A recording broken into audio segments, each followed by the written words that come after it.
MP ಇದ್ದಾರೆ, MLA ಇದ್ದಾರೆ ಅನ್ನೋದು ಬಂತು. ಇವೆಲ್ಲ ಬಂದಿದ್ದು ನಿಜ.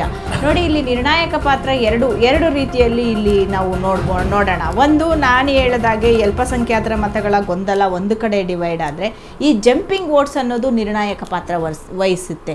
ಈ ಶಾಮನೂರು ಶಿವಶಂಕರಪ್ಪ ಅವರು ಒಂದು ಇಡೀ ಜೀವ ಮಾಡಿರೋ ಕೆಲಸಗಳ ಆಧಾರದ ಮೇಲೆ ಕೆಲವರು ಮತಗಳನ್ನು ಏನು ಕೊಡ್ತಿದ್ರು, ಬೇಡ ಒಂದು ಹೊಸ ಮುಖನ ನೋಡೋಣ ಅನ್ನೋ ರೀತಿಯಲ್ಲೂ ಮತಗಳು. ಈ ಜಂಪಿಂಗ್ ವೋಟ್ಸ್ ಏನಾಗುತ್ತೆ, ಕೆಲವು ಟೈಮು ಆ ಸ್ಥಳೀಯವಾಗಿ ಯಾವ ರೀತಿ ಒಂದು ಇದಿರುತ್ತೆ ಅದರ ಮೇಲೆ ಹೋಗುತ್ತೆ. ಇವರು ಕ್ಯಾಂಡಿಡೇಟ್ ಏನಿದ್ರು ಅಲ್ಲಿ ಏನೋ ಆಗಿದ್ರು, ಮೇಯರ್ ಏನೋ ಆಗಿದ್ರು ಅನ್ಸುತ್ತೆ, ಏನೋ ಅವ್ರು ಗೊತ್ತಿಲ್ಲ ಕರೆಕ್ಟಾಗಿ. ಇವರು BJP ಅವ್ರ ಕ್ಯಾಂಡಿಡೇಟು. ಅಲ್ಲಿ ಕೆಲವೊಂದು ರೀತಿಯ ಹೇಳಿಕೆಗಳಿರ್ಬೋದು, ಅವೆಲ್ಲನೂ ಏನು ಮಾಡುತ್ತೆ, ಕೆಲವ್ರನ್ನ ಸೆಳೆಯುತ್ತೆ. ಆಮೇಲೆ ಇವರು ಏನು ಕಡಿಮೆ ಇಲ್ಲ, ನೀವು ಹೇಳ್ದಂಗೆ ಎಲ್ಲ ನಾಯಕರು ಹೋಗಿ ಬಿಟ್ಟು ಇನ್ನಿಲ್ಲದಂತೆ ಅಲ್ಪಸಂಖ್ಯಾತರ ಗೊಂದಲವನ್ನ ಈ ಅಲ್ಪಸಂಖ್ಯಾತರ ಗೊಂದಲ ಏನ್ ನಮ್ಮ ಪಕ್ಷಕ್ಕಿತ್ತು, ಇದನ್ನ ಯಾವ ರೀತಿ ಪ್ಲಸ್ ಮಾಡ್ಕೋಬಹುದು ಅನ್ನೋ ಎಲ್ಲ ಅಸ್ತ್ರಗಳನ್ನ ಬಳಸಿದ್ರು. ಸೊ ಈ ರೀತಿಯಲ್ಲಿ ಆ ಜಂಪಿಂಗ್ ವೋಟ್ಸು ಮತ್ತೆ ಏನು ನಮಗೆ ಅಲ್ಪಸಂಖ್ಯಾತರ ಗೊಂದಲಗಳಿತ್ತು, ಇದೆರಡರಿಂದ ಮತದ ಅಂತರ ಕಡಿಮೆ ಆಗಿದೆ ಹೊರತಾಗಿ ಸೊ ಇವಾಗ ಗೆದ್ದಿದ್ದೀವಿ ಅನ್ನೋದು ಕೊನೆಯಾಗಿ ಉತ್ತರ ಕೊಟ್ಟಿದ್ದೀವಿ ಸರ್. ಎಸ್ ಮೇಡಮ್, ಈಗ ಮತ್ತೆ ತಮಿಳ್ನಾಡು ವಿಚಾರವಾಗಿ ಮತ್ತೆ ಚರ್ಚೆ ಮಾಡ್ತಾ ಹೋಗೋಣ. ತಮಿಳ್ನಾಡು ಸಾಕಷ್ಟು ಇಂಟ್ರೆಸ್ಟಿಂಗ್ ಇದೆ ಈ ಬಾರಿ ಅಂತಾನೆ ಹೇಳ್ಬೋದು. ಯಾಕಂದ್ರೆ ಯಾರು ಕೂಡ ಊಹೆ ಮಾಡಿರಲಿಲ್ಲ TVK ದೊಡ್ಡ ಮಟ್ಟದ ನಂಬರ್ಸ್ ಗಳನ್ನ ತೆಗೆದುಕೊಳ್ಳುತ್ತೆ, TVK ಯಾವ ರೀತಿಯಾಗಿ ಅಧಿಕಾರದ ಚುಕ್ಕಾಣಿ ಏನಾದ್ರೂ ಹಿಡಿಯುತ್ತೇನೋ ಇಲ್ವೋ ಅಂತ ಯಾರು ಕೂಡ ಊಹೆ ಮಾಡಿರಲಿಲ್ಲ. ಬಹುಶಃ ವಿಜಯ್ ಅವರು ಕೂಡ ಊಹೆ ಮಾಡಿದ್ರೋ ಇಲ್ವೋ ಈ ನಂಬರ್ಸ್ ಅಂತ ನನಗೆ ಯಾಕೋ ಅನ್ನಿಸ್ತಿದೆ ಪರ್ಸನಲಿ. ಜೊತೆಗೆ ನಾವು ನೋಡಿರ್ತೀವಿ ಆಂಧ್ರ ಪ್ರದೇಶದಲ್ಲೂ ಅಷ್ಟೇ ಒಂದು ಸ್ಟಾರ್ ಸೆಲೆಬ್ರಿಟಿ ಪವನ್ ಕಲ್ಯಾಣ್ ಅವರು ಕೂಡ 10 ವರ್ಷಗಳ ಕಾಲ ಮಣ್ಣು ಹೊತ್ತಿ 2014ರಿಂದ 24ವರೆಗೂ ಕೂಡ ಮಣ್ಣು ಹೊತ್ತಿ 2024ರಲ್ಲಿ DCM ಆಗ್ತಾರೆ. ಇವರಿಗೆ ಅದೃಷ್ಟ ಒಂದೇ ಸಾರಿಗೆ ಲಾಟ್ರಿ ಖುಲಾಯಿಸಿದಂತೆ ಆಗಿದೆ. 106 ಸ್ಥಾನಗಳನ್ನ ಕೊಟ್ಕೊಂಡಿದ್ದಾರೆ. ಜೊತೆಗೆ ಅವರು ಕೂಡ ಅಷ್ಟೇ ಈಗ ಯಾವ ರೀತಿಯಾಗಿ ನಮ್ಮ ರಾಜ್ಯದಲ್ಲಿ ಕರ್ನಾಟಕದಲ್ಲಿ ಕಾಂಗ್ರೆಸ್ನವರು ಒಂದಿಷ್ಟು ಗ್ಯಾರಂಟಿ ಸ್ಕೀಮ್ಗಳನ್ನ ಘೋಷಣೆ ಮಾಡಿದ್ರು. ಇದಾದ ಬಳಿಕ ನಾವು ದೇಶದಾದ್ಯಂತ ಪ್ರತಿ ರಾಜ್ಯಗಳಲ್ಲೂ ಕೂಡ ನೋಡ್ತಾ ಹೋದ್ವಿ ಈ ರೀತಿಯಾದ ಗ್ಯಾರಂಟಿ ಸ್ಕೀಮ್ಗಳು. ಈಗ ವೆಸ್ಟ್ ಬೆಂಗಾಲ್ನಲ್ಲೂ BJP ಒಂದಿಷ್ಟು ಪ್ರಣಾಳಿಕೆಯಲ್ಲಿ ಗ್ಯಾರಂಟಿ ಸ್ಕೀಮ್ಗಳು ಕೊಟ್ಟಿವೆ. ಜೊತೆಗೆ ಬೇರೆ ಬೇರೆ ಪಕ್ಷಗಳು ಅವರವರದೇ ಆದ ಒಂದಿಷ್ಟು ಪ್ರಣಾಳಿಕೆಗಳಲ್ಲಿ ಫ್ರೀ ಬೀಸ್ ಅನ್ನೋದು ಜನರಿಗೆ ಪುಷ್ ಮಾಡ್ತಾ ಹೋಗಿದೆ. ಇದು ಒಂದ್ ಕಡೆ ಕಾಂಗ್ರೆಸ್ ನಿಂದಾನೇ ಕಾಪಿ ಮಾಡದಂತೆ ಕಂಡು ಬರ್ತಾ ಇದೆ. ಯಾಕಂದ್ರೆ BJP ಅವರು ಫಸ್ಟ್ ಗೆ ಆರೋಪ ಮಾಡ್ತಿದ್ರೇನೋ ಸಾಕಷ್ಟು ಬಾರಿ ಫ್ರೀ ಬೀಸ್ ಕೊಡೋದು ಸರಿಯಲ್ಲ ಅಂತ. ಆದ್ರೆ ಅವರು ಕೂಡ ಅದೇ ಫ್ರೀ ಬೀಸ್ ಅನ್ನ ಕಲ್ತಿದ್ದಾರೆ. ಈಗ TVK ವಿಜಯ್ ಅವರ ಬಗ್ಗೆ ಮಾತನಾಡ್ತಿದೆ. ವಿಜಯ್ ಅವರು ಕೂಡ ಅದೇ ಫ್ರೀ ಬೀಸ್ ಅನ್ನ ಕಲ್ತ್ಕೊಂಡಿದ್ದಾರೆ. ಅವರು ಕೂಡ ಮಹಿಳೆಯರಿಗೆ 2,000 ಜೊತೆಗೆ 2,500 ಮಹಿಳೆಯರಿಗೆ ಕೊಡ್ತೀವಿ. ಜೊತೆಗೆ ಶಿಕ್ಷಣದಲ್ಲಿ ಒಂದಿಷ್ಟು ಮದುವೆ ಆಗೋರಿಗೆ 8 ಗ್ರಾಮ್ ಚಿನ್ನ, ರೇಷ್ಮೆ ಸೀರೆ, ಜೊತೆಗೆ ಶಿಕ್ಷಣದಲ್ಲಿ ದುಡ್ಡು ಇಲ್ಲಿ ಇವನಿದೆ ಅಂತ ಇದೆ, ಅಲ್ಲಿ ಯುವಕರಿಗೆ ಅಂದ್ರೆ ಉದ್ಯೋಗ ಇಲ್ದಂತ ಯುವಕರಿಗೆ 4,000. ಈ ರೀತಿಯಾಗಿ ಒಂದಿಷ್ಟು ಅವರ ಒಂದು ಅವ್ರದೇ ಒಂದು ಓನ್ ಆಗಿ ಈ ರೀತಿಯಾಗಿ ಒಂದಿಷ್ಟು ಐಡಿಯಾಲಜಿಗಳನ್ನ ಇಟ್ಕೊಂಡು ಈ ರೀತಿಯಾಗಿ ಅವರು ಕೂಡ TVK ಅವರು ಮುಂದೆ ಹೋಗಿ ಒಂದು ಹೆಜ್ಜೆಯನ್ನ ಇಟ್ಟು ಜನರಿಗೆ ಸಾಕಷ್ಟು ಆಮಿಷಗಳನ್ನ ಕೂಡ ಇಟ್ಟಿದ್ರು ಅಂತಾನೆ ಹೇಳಬಹುದು. ಇದು ಒಂದು ರೀತಿಯಾಗಿ ಆಮಿಷ ಅಂತಾನೆ ಹೇಳಬಹುದು ಅಲ್ವಾ ಸರ್? ನೀವು ಮೊದಲು TN ಶೇಷನ್ ಅಂತ ಬಂದರು, ಚುನಾವಣಾ ಅಧಿಕಾರಿ. ಆದ್ರೆ ನನ್ನ ವಿಚಾರ ಈಗ ಏನಂದ್ರೆ, ಇಷ್ಟೊಂದು ಪ್ರಣಾಳಿಕೆಯಲ್ಲಿ ಏನ್ ಎಲ್ಲ ಹಾಕಿದ್ದಾರೆ TVK ಅಲ್ಲಿ ವಿಜಯ್ ಅವರು ಇದೆಲ್ಲ ಫುಲ್ಫಿಲ್ ಮಾಡಬಹುದು ಅನ್ಸುತ್ತಾ ನಿಮಗೆ?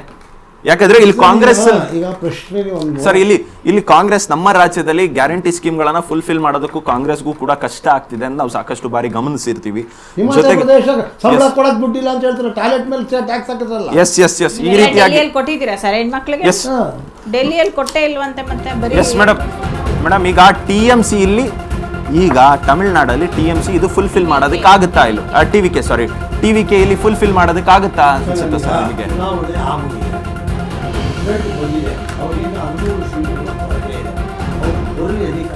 ಅದೂರಲ್ಲ, ಸದ್ಯದ ನಂಬರ್ಸ್ ನೋಡ್ತಾ ಹೋದ್ರೆ 108ರಲ್ಲಿ ಇದ್ದಾರೆ, ಕೇವಲ 10 ಸೀಟ್ ಅವರಿಗೆ.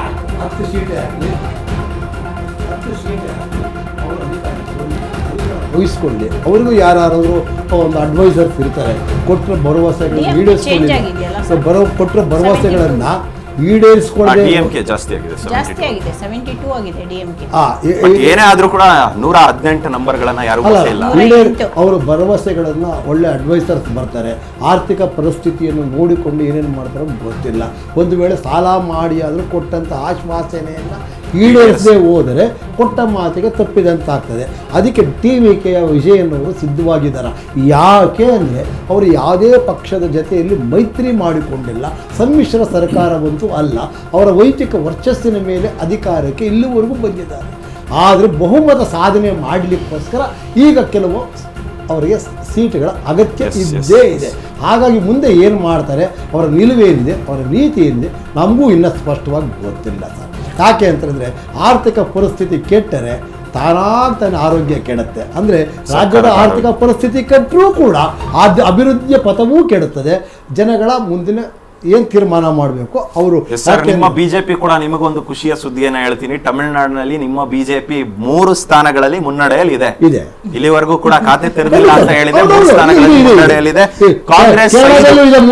ಕಾಂಗ್ರೆಸ್ 5 ಸ್ಥಾನಗಳಲ್ಲಿ ಮುನ್ನಡೆಯನ್ನ ತೆಗೆದುಕೊಂಡಿದೆ ಈಗಾಗಲೇ. ಕಾಂಗ್ರೆಸ್ ಜೊತೆಗೆ ಅಥವಾ ಮೈತ್ರಿ ಈಗ ಬಿಜೆಪಿ ಅವ್ರು 3 ಸೀಟ್ ತೆಗೆದುಕೊಂಡು ವಿಜಯ್ ಅವ್ರ ಹತ್ರ ಹೋಗ್ತಾರಾ ಅಥವಾ ಕಾಂಗ್ರೆಸ್ ಅವ್ರ 5 ಸೀಟ್ ತೆಗೆದುಕೊಂಡು ವಿಜಯ್ ಅವ್ರ ಹತ್ರ ಹೋಗ್ತಾರಾ ಅನ್ನೋದು ಕುತೂಹಲ ಮೂಡಿಸುತ್ತೆ. ಯಾಕಂದ್ರೆ PMK ಅನ್ನೋದು ಕೂಡ ಒಂದಿದೆ. ಆ PMK 5 ಸ್ಥಾನಗಳಿದೆ. ಈಗ ಒಂದು ಮಾತು ಹೇಳ್ತೀನಿ, ನಾವು ಒಂದು ವೇಳೆ 3 ಸೀಟೇ ಆಗಲಿ ಅಥವಾ ನಾವು 3 ಸೀಟ್ ಕೊಟ್ಟರು ಅವ್ರಿಗೆ ಸಾಲಲ್ಲ. ನಾವು ಒಂದು ಪಕ್ಷದ ಜೊತೆಯಲ್ಲಿ ಈಗಾಗಲೇ ಮೈತ್ರಿಲಿದ್ದೀವಿ. ನಮಗೆ ಮೈತ್ರಿ ಧರ್ಮ ಬಹಳ ಇಂಪಾರ್ಟೆಂಟ್. ನಾವು ಇದುವರೆಗೂ ನೀವು ಆಂಧ್ರ ಪ್ರದೇಶ ಹೇಳಿದ್ರಿ, ಬಿಹಾರ ಹೇಳಿದ್ರಿ, ನಾವೆಲ್ಲೂ ಕೂಡ ನಮ್ಮ ಮೈತ್ರಿ ಧರ್ಮಕ್ಕೆ ಧಕ್ಕೆ ತರದ ರೀತಿಯಲ್ಲಿ, ಧಕ್ಕೆ ಬಾರದ ರೀತಿಯಲ್ಲಿ, ಅಥವಾ ನಾವು ಕೇಂದ್ರ ಸರ್ಕಾರದಲ್ಲಿ ಬಹುಮತ ಇದ್ದಂಥ ಸಂದರ್ಭದಲ್ಲೂ ಕೂಡ ನಾವು NDA ಅನ್ನೋ ಪದಕ್ಕೆ ಎಲ್ಲೂ ಕೂಡ ಅಪಚಾರ ಆಗದ ರೀತಿಯಲ್ಲಿ ನಾವು ಆಡಳಿತ ನಡೆಸಿಕೊಂಡು ಬಂದಿದ್ದೇವೆ. TVK ಅವರು ಕೇಳ್ತಾರೋ ಬಿಟ್ಟಾಗ ಅದು AIADMK ಸ್ಥಳೀಯವಾದಂಥ ಇದು ವಿಚಾರ ಆಗಿರೋದ್ರಿಂದ ಸ್ಥಳೀಯವಾಗಿ ತೀರ್ಮಾನ ತೆಗೆದುಕೊಳ್ಳಬೇಕು ಅಂತೇಳಿ ಅಲ್ಲಿನ ರಾಜ್ಯಾಧ್ಯಕ್ಷರಿಗೂ ಸ್ಥಳೀಯವಾಗಿ ತೀರ್ಮಾನ ಮಾಡಿಕೊಳ್ಳಬೇಕು. ಬಟ್ BJP ಮಾತ್ರ ಎಂಥ ಪರಿಸ್ಥಿತಿಯಲ್ಲೂ ಕೂಡ ಅಲೋನ್ ಆಗಿ AIADMKಯನ್ನು ಬಿಟ್ಟು 3 ಸೀಟ್ ಇದೆ ಅಂತ ಓಡೋಗಲ್ಲ. ನಮಗೆ ಅದರ ಅವಶ್ಯಕತೆಯೂ ಇಲ್ಲ. ಸರ್, ಈಗ ನೀವು ಆ ಥರ ಹೇಳಿದ್ರಿ BJP ಅವರು ಬಿಟ್ಟು ಹೋಗಲ್ಲ ಅಂತ. ಈಗ ಒಂದು ವೇಳೆ AIADMK ಅವರೇ ನಿಮ್ಮನ್ನು ತೊರೆದು ಬಿಟ್ಟು ಹೋದ್ರೆ? ನಾನು ಅದಕ್ಕೆ ಇದಲ್ಲ. ಯಾಕೆ ಅಂತಂದರೆ ಸ್ಥಳೀಯವಾಗಿ ಅದು ಕೂಡ ಒಂದು ಪ್ರಾದೇಶಿಕ ಪಕ್ಷ. ನಾನು ಅದ್ರ ಬಗ್ಗೆ ನಂದು ಆಕ್ಷೇಪ ಇಲ್ಲ. ಅವ್ರು ಹೋಗ್ತೀನಿ ಅಂದರೆ ಕೊಡಲಿ. ಯಾಕೆಂದರೆ ದ್ರಾವಿಡ ಚಿಂತನೆ ಇರತಕ್ಕಂಥ ಪಕ್ಷಗಳು ಹೋದ್ರೆ ನಂದೇನು ಆಕ್ಷೇಪ ಇಲ್ಲ. ಯಾಕೆ ಅಂದರೆ 3 ಜನ ಕೊಟ್ಟರೂ ಕೂಡ ಅವರು ಬಹುಮತ ಫುಲ್ಫಿಲ್ ಆಗಲ್ಲ. ಒಂದು ವೇಳೆ AIADMKಯಿಂದ ಅರ್ಧ ಕೊಟ್ಟರೆ ನನಗೇನು ಆಕ್ಷೇಪ ಇಲ್ಲ. ಎಸ್ ಸರ್, ಈಗ ವೆಸ್ಟ್ ಬೆಂಗಾಲ್ ವಿಚಾರವಾಗಿ ಕೂಡ ಒಂದಿಷ್ಟು ಮಾತನಾಡ್ತಾ ಹೋಗೋಣ. ಅಲ್ಲೂ ಕೂಡ ಅಷ್ಟೇ TMC ವರ್ಸಸ್ BJP ಎಂಬ ದೊಡ್ಡ ಫೈಟ್ ಕೂಡ ಈ ಬಾರಿ ನಡೆದಿತ್ತು. ಆದ್ರೆ ಈ ಫೈಟ್ ನಲ್ಲಿ 200ಕ್ಕೆ ಮುಟ್ಟಿದೆ. ಈಗ BJP ಡಬಲ್ ಡಿಜಿಟ್ ಅಲ್ಲ, ಟ್ರಿಬಲ್ ಡಿಜಿಟ್ಗೆ ಕೂಡ ಹೋಗಿತ್ತು. ಅದಾದ ಬಳಿಕ ಈಗ 200 ನಂಬರ್ ಕೂಡ ಮುಟ್ಟಿದೆ. TMC ಬಹುಶಃ ನಿರೀಕ್ಷೆನೆ ಮಾಡಿರ್ಲಿಲ್ವೇನೋ 87 ಸ್ಥಾನಕ್ಕೆ ನಾವು ಕುಸಿತೀವಿ ಅಂತ. 87 ಸ್ಥಾನಕ್ಕೆ TMC ಕೂಡ ಕುಸಿದೆ. ಇದು ಏನಾದ್ರೂ ಒಂದು ವೇಳೆ SIR ಇದಕ್ಕೆ ಕಾರಣನಾ? TMC ಈ ಲೆವೆಲ್ಗೆ ಕುಸಿಯೋದಕ್ಕೆ SIR ಕಾರಣನಾ ಅಂತ ಕೂಡ ಚರ್ಚೆ ಮಾಡ್ತಾ ಹೋಗೋಣ. SIR ಅಲ್ಲಿ ಈ ಬಾರು ಸುಮಾರು 90 ಲಕ್ಷಕ್ಕೂ ಹೆಚ್ಚು ಮತಗಳು ಡಿಲೀಟ್ ಆಗಿದ್ದು ವೆಸ್ಟ್ ಬೆಂಗಾಲ್ ನಲ್ಲಿ.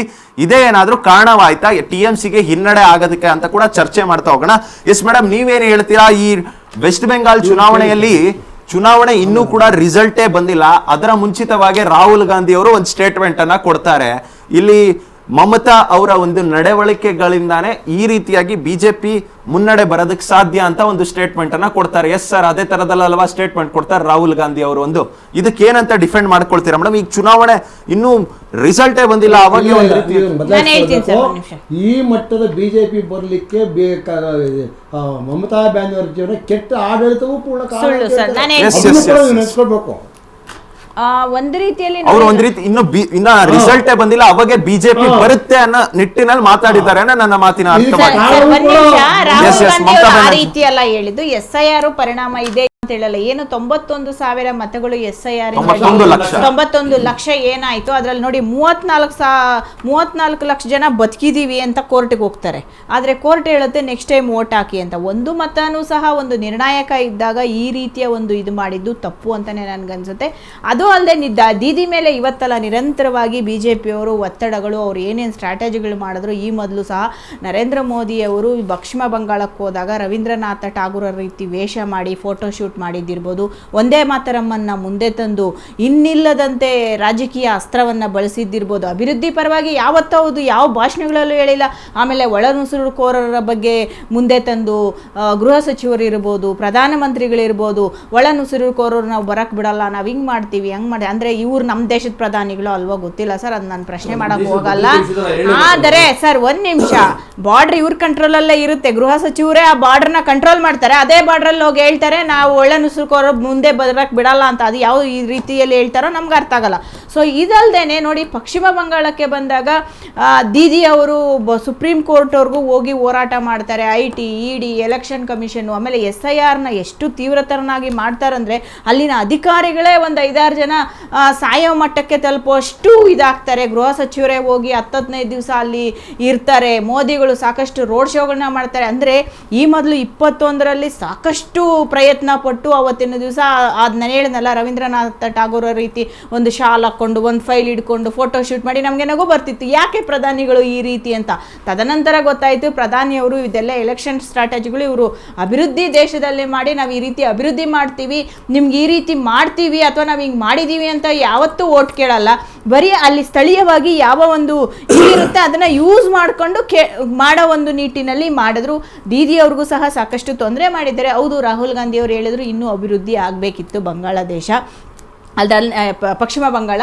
ನೋಡಿ, ಪಶ್ಚಿಮ ಬಂಗಾಳದಲ್ಲಿ ಅವತ್ತು ಇದೊಂದು ಹೇಳ್ಬೇಕನ್ಸುತ್ತೆ ಸರ್, ಕ್ಷೇತ್ರೀಯ ಪಕ್ಷಗಳು, ಪ್ರಾದೇಶಿಕ ಪಕ್ಷಗಳು ಏನಿರುತ್ತೆ, ಯಾವ್ಯಾವ ಪಕ್ಷಗಳು ಕಾಂಗ್ರೆಸ್ ಜೊತೆ ತನ್ನ ನಂಟನ್ನು ಕಳ್ಕೊಂಡಿದೆ ಎಲ್ಲ ನೆಲ ಕಚ್ಚುತ್ತಿದೆ, ಒಂದೊಂದಾಗಿ ನೆಲ ಕಚ್ಚುತ್ತಿದೆ. ಕಾಂಗ್ರೆಸ್ ಜೊತೆ ನಂಟು ಯಾವುದು ಬೇಡ ಅಂತೇಳಿ ದೀದಿಯವರು ಹೇಳಿದ್ರು, ನಮಗೆ ಕಾಂಗ್ರೆಸ್ ಜೊತೆ ಏನದು ಅಪ್ರಸಂಗಕ್ಕ ನಮಗ್ ಬೇಡ ಅಂದ್ರು. ಏನಾಗಿದ್ದಾರೆ ಇವತ್ತು? ತಮಿಳುನಾಡಲ್ಲಿ ಕಾಂಗ್ರೆಸ್ ಜೊತೆ ಹೋದ್ರಿ, ಹಾಗಿದ್ರೆ ತಮಿಳುನಾಡಲ್ಲಿ ಅಲ್ಲ ಇನ್ನೂ ಹೇಳ್ತೀನಿ ಒಂದ್ ನಿಮಿಷ. ಸಮಾಜವಾದಿ ಪಕ್ಷ ಉತ್ತರ ಪ್ರದೇಶದಲ್ಲಿ ನಮ್ಗೆ ಕಾಂಗ್ರೆಸ್ ಬೇಡ, ನಮ್ಗೆ ಭಾರವಾಗಿದೆ ಅಂದ್ರು. ದಿಲ್ಲಿ ಕಾಂಗ್ರೆಸ್ ಪರ್ಯಾಯ ನಮ್ಗೆ ಆಮ್ ಆದ್ಮಿ ಪಾರ್ಟಿ ಹೇಳಿದ್ರು, ನಾವು ಕಾಂಗ್ರೆಸ್ಗೆ ಪರ್ಯಾಯವಾಗಿ ಬಂದಿರೋರು. ಅವರ ಪರಿಸ್ಥಿತಿ ದಿಲ್ಲಿಯಲ್ಲಿ ಏನಾಯ್ತು? ಸಮಾಜವಾದಿ ಪಕ್ಷದಲ್ಲಿ ಉತ್ತರ ಪ್ರದೇಶದಲ್ಲಿ ಏನಾಯ್ತು, ಹಾಗೆ LDF ಸಹ ಕಾಂಗ್ರೆಸ್ ಮುಳುಗಿದ್ದು ಅಧ್ಯಾಯ ಅಂದ್ರು. ಇವತ್ತು ಅವರೆಲ್ಲಿದ್ದಾರೆ? ಈಗೇನೆ DMK ಪಕ್ಷ ಪ್ರಾದೇಶಿಕ ಪಕ್ಷಗಳನ್ನ ತುಳಿದು ಬಿಜೆಪಿ ಮುಂದೆ ಇವತ್ತೇನು ಗೆಲುವು ಸಾಧಿಸ್ತಿದೆ ಅದು ಕಾಂಗ್ರೆಸ್ ಜೊತೆ ಮೈತ್ರಿಯನ್ನ ಕಳ್ಕೊಂಡಿದ್ದೀವಿ ಅಂತ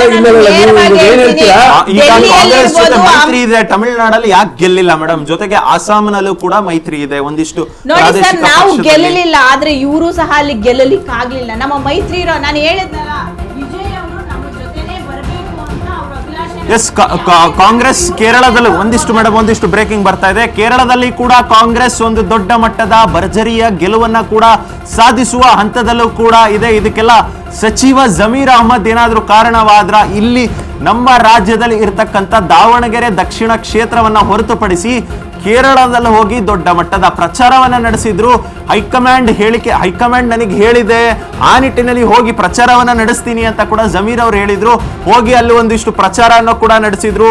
CM ಆಪ್ತ ಆಗಿರುವಂತ ಜಮೀರ್ ಅಹಮದ್ ಖಾನ್ ಅವರು ಕೇರಳದಲ್ಲಿ ಈ ರೀತಿಯಾಗಿ ದೊಡ್ಡ ನಂಬರ್ ಸಾಧಿಸಿರೋದಕ್ಕೆ ಈಗ ಸಚಿವ ಸ್ಥಾನದಲ್ಲಿ ಸೇಫಾ ಜಮೀರ್ ಅಹಮದ್ ಖಾನ್ ಅಂತಾನೆ ಪ್ರಶ್ನೆ ಉದ್ಭವ ಆಗ್ತಿದೆ. ಆದ್ರೆ ಒಂದು ವೇಳೆ ಏನಾದ್ರೂ ದಾವಣಗೆರೆ ದಕ್ಷಿಣದಲ್ಲಿ ಕಾಂಗ್ರೆಸ್ ಸೋತು ಕೇರಳದಲ್ಲೂ ಕೂಡ ಅಷ್ಟೇ ದೊಡ್ಡ ನಂಬರ್ಸ್ ಕಾಂಗ್ರೆಸ್ಗೆ UDFಗೆ ಬಂದಿರಲಿಲ್ಲ ಅಂದ್ರೆ ಜಮೀರ್ ಅವರ ತಲೆದಂಡ ಆಗ್ತಿತ್ತಾ ಎಂಬ ಒಂದಿಷ್ಟು ಪ್ರಶ್ನೆಗಳು ಕೂಡ ಉದ್ಭವ ಆಗ್ತಿದೆ. ಆದ್ರೆ ಸದ್ಯದ ಮಟ್ಟಿಗೆ ಜಮೀರ್ ಅವರು ಸೇಫ್ ಅಂತಾನೆ ಹೇಳ್ಬೋದು. ಯಾಕಂದ್ರೆ ಅದೇ ರೀತಿಯಾಗಿ ನಾವು ನೋಡ್ತಾ ಹೋದ್ರೆ ದಾವಣಗೆರೆ ದಕ್ಷಿಣದಲ್ಲೂ ಕೂಡ ಅಷ್ಟೇ ಕಾಂಗ್ರೆಸ್ ಗೆಲುವನ್ನ ಸಾಧಿಸಿದೆ. ಆದ್ರೆ ದೊಡ್ಡ ಮಟ್ಟದ ಅಂತರದ ಗೆಲುವೇನು ಅಲ್ಲ, ಕೇವಲ ಒಂದು ಸಣ್ಣ ಮಾರ್ಜಿನ್ ನಲ್ಲಿ ಗೆಲುವು ಸಾಧಿಸಿದೆ.